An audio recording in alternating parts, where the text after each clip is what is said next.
Por kur vjen demi, ne fillojmë bëhemi më me këmbë në tokë, bëhemi më të rrënjëzuar, bëhemi njerëz më të stabilizuar, fillojmë themi nëse në sezonin e dashit doni vetëm të ecni përpara, në sezonin e demit themi prit një herë se duhet pushoj, duhet të ushqehem, duhet të mendoj, edhe duhet të relaksohem. Dhe unë e kam shumë qejf sezonin e demit. Që bëhet lek.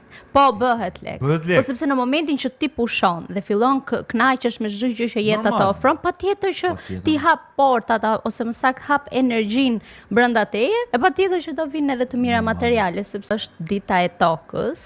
Dhe do doja t'jep ja 2 këshilla të vogla si mund të kujdesemi ne për më natyrë. Po. Edhe ideja më e mirë për të kujdesur për më natyrë një herë është të stopojmë të hedhur plera nga do.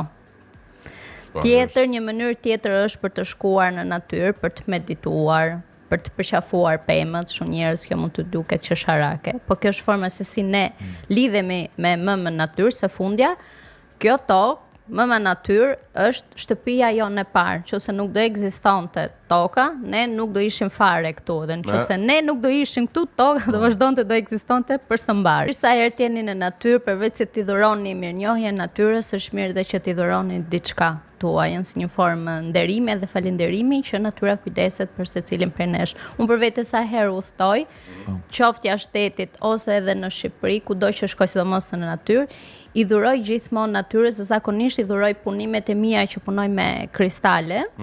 Ja jap gjithmonë dhurat natyrës dhe them faleminderit për të gjithë energjinë që më dhurove, sepse ne kur shkojmë në natyrë, energjia jonë purifikohet dhe pastrohet, të gjitha ngarkesat tona emocionale largohen dhe natyra na karikon me energji të re dhe pozitive, kështu që në një farë mënyre ne duhet t'i kthejmë reston. Duhet të jetë të fokusoheni te dashuria, të fokusoheni te bukuria, të fokusoheni te gjërat pozitive, të fokusoheni te gjërat që mund të ndodhin, hiqni nga mendja po sikur të ndodhi më e keqja, jo, filloni ushqeni iden, po sikur të ndodhi më e mira. Çdo gjë ka ndodhur për ju, çdo gjë ka ndodhur që ju të jeni pikërisht këtu ku jeni tani, dhe çdo gjë ka ndodhur që ju të transformoheni dhe njësoj si Feniks të digjeni në zjarrin tuaj dhe nga i hiri të rilindni përsëri. Pra tani nëse Shqipërinë e trembë reflektimi i thellë, e kuptoj, është shumë e rëndë të reflektosh si një person që ka 17 vjet që reflekton më thellë se çdo doja unë të reflektoja, është shumë e vështirë,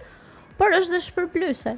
Se në fund të ditës ti do fitosh xhevairin më të çmuar që është vetja jote e vërtetë.